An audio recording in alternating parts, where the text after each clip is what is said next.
And I remember looking at it and going, oh shit, what happened?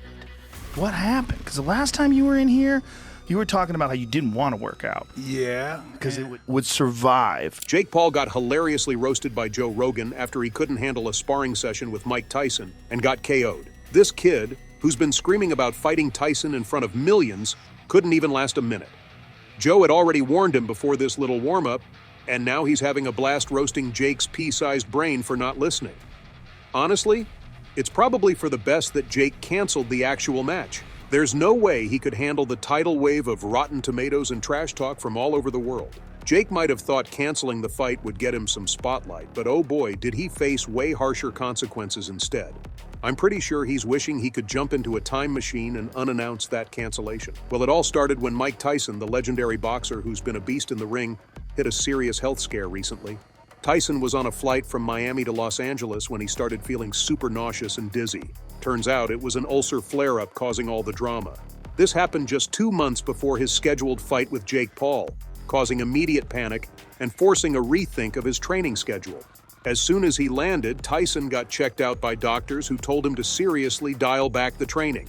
This ulcer, which is basically a nasty sore on the stomach lining, meant he had to chill out on the physical exertion, leading to the fight being postponed. The match, originally set for July 20th, was put on hold, leaving fans bummed out and eagerly waiting for the new date.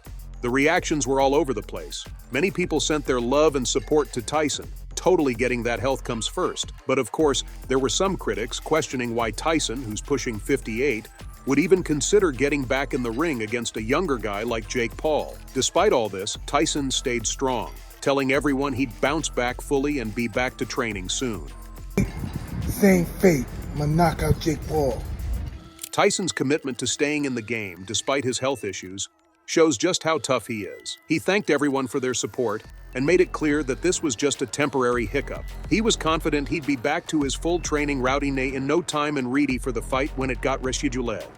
Jake Paul, meanwhile, supported the postponement too, saying he wanted to face Tyson at his best with no excuses. Paul's comments showed respect for Tyson's legacy and his own desire to prove himself against a fully fit opponent. But Jake Paul, the master of media attention and public engagement, found himself in a bit of a pickle with the sudden delay of his big bout with Mike Tyson, initially set for July 20th, 2024.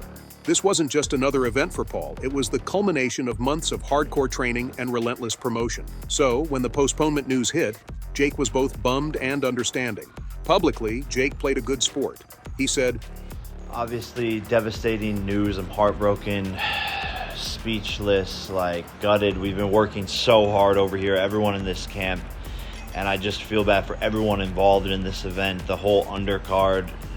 Opportunity has been ripped from all of us, but I do value Mike's health first and foremost. Love that guy, I have so much respect for him, and I want Mike to be healthy.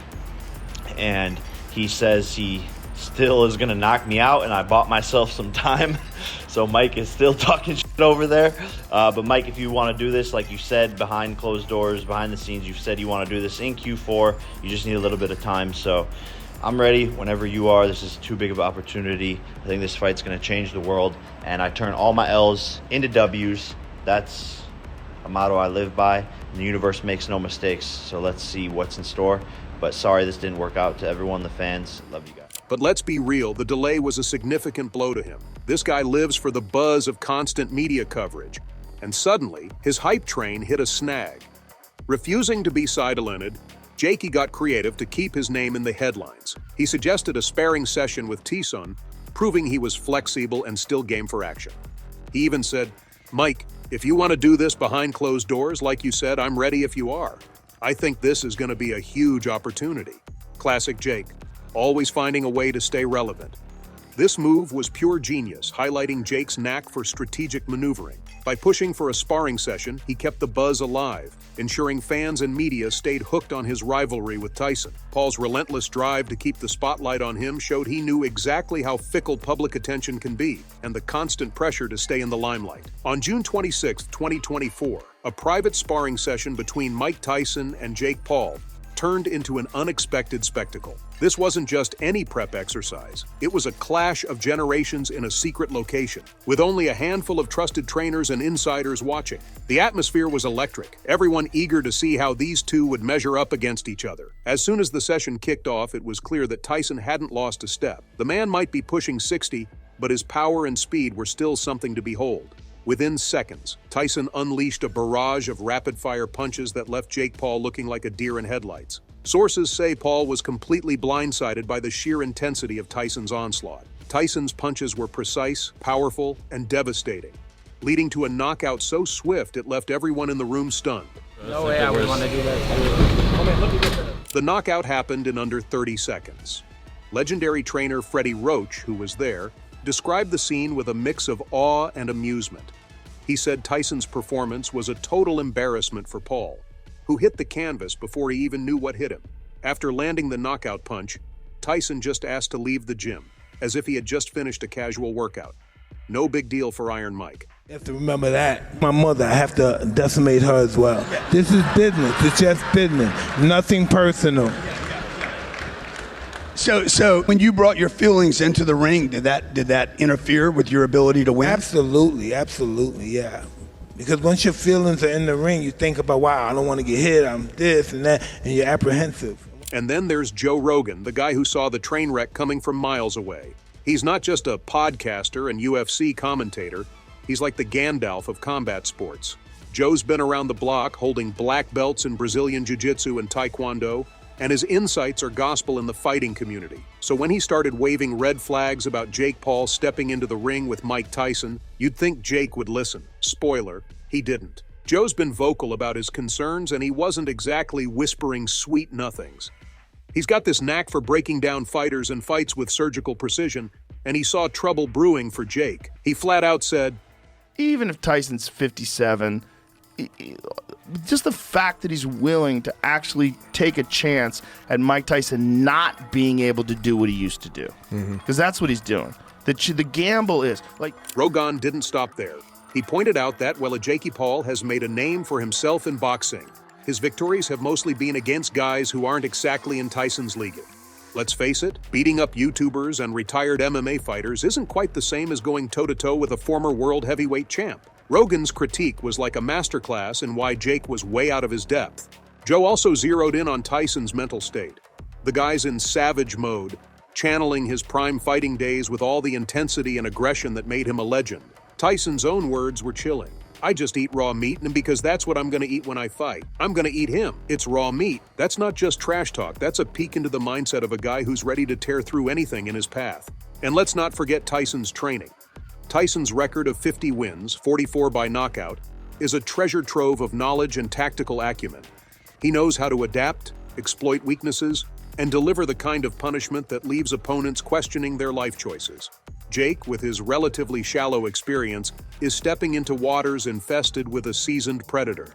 Joe Rogan, the guy who always has the lowdown on the fight scene, once gave a vivid play-by-play of the epic showdown between Mike Tyson and Marvis Frazier.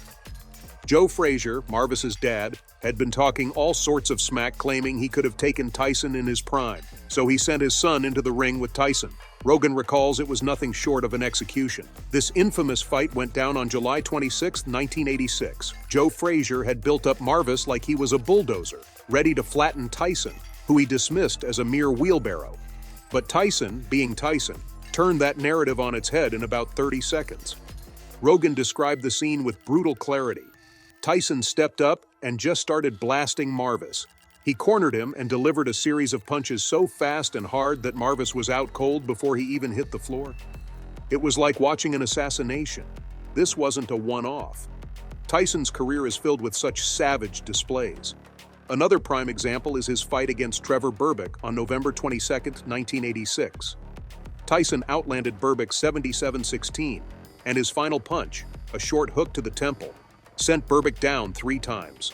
Then there was the June 27, 1988, fight against Michael Spinks, which ended in just 91 seconds with one of the most memorable knockouts in boxing history. I submit that Mike Tyson, the Mike Tyson that won the title against Trevor Berbick, the Mike Tyson that beat Larry Holmes, I think that Mike Tyson is the best heavyweight of all time. Joe Rogan often highlights that Tyson's ferocity wasn't just physical, it was mental too. Even as Tyson got older, he talked about his training in terms that would make most fighters quake. That's Tyson's mindset. Relentless, raw, and utterly terrifying. Tyson's list of demolished opponents is long.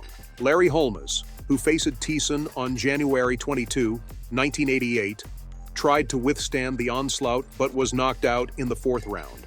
Frank Bruno, in their first fight on February 25, 1989, managed to stun Tyson briefly, but ultimately couldn't handle his power, leading to a fifth-round stoppage. These historical beatdowns are why Rogan's warnings to Jake Paul are so intense.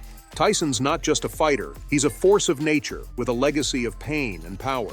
Rogan knows that Tyson's training, even now, is no joke. His mentality and power, despite his age, make him a threat that should be taken seriously. Rogan said it best. If I was Jake Paul right now, I would be shitting my pants. Oh, bro. Moreover, Joe Rogan, always the straight shooter, wrapped up the whole debate on Tyson with a killer line. I never saw anybody who looked like Mike Tyson in his prime. I think it just, you can't maintain the kind of focus that was required to be this guy. And honestly, when Joe Rogan talks, especially about combat sports, people agree. Rogan's respect for Tyson also colors his views on modern fighters like Jake Paul. Rogan straightforwardly talked about the mismatch between Paul's inexperience and Tyson's legendary status. He's vocal about how Tyson's prime focus and ferocity would flatten anyone, especially someone like Paul, who has yet to face a fighter of Tyson's caliber. Rogan's insights aren't just nostalgic ramblings, they're a stark reminder of what true greatness looks like. Tyson's legacy is a high bar that many aspire to, but few, if any, reach. His fights weren't just bouts, they were masterclasses in controlled aggression and unmatched skill. This is why Rogan's words carry so much weight. He's seen the best and knows what it takes to be the best. In a world where fighters come and go, Tyson's name still rings out. Thanks in no small part to commentators like Rogan who keep the flame alive.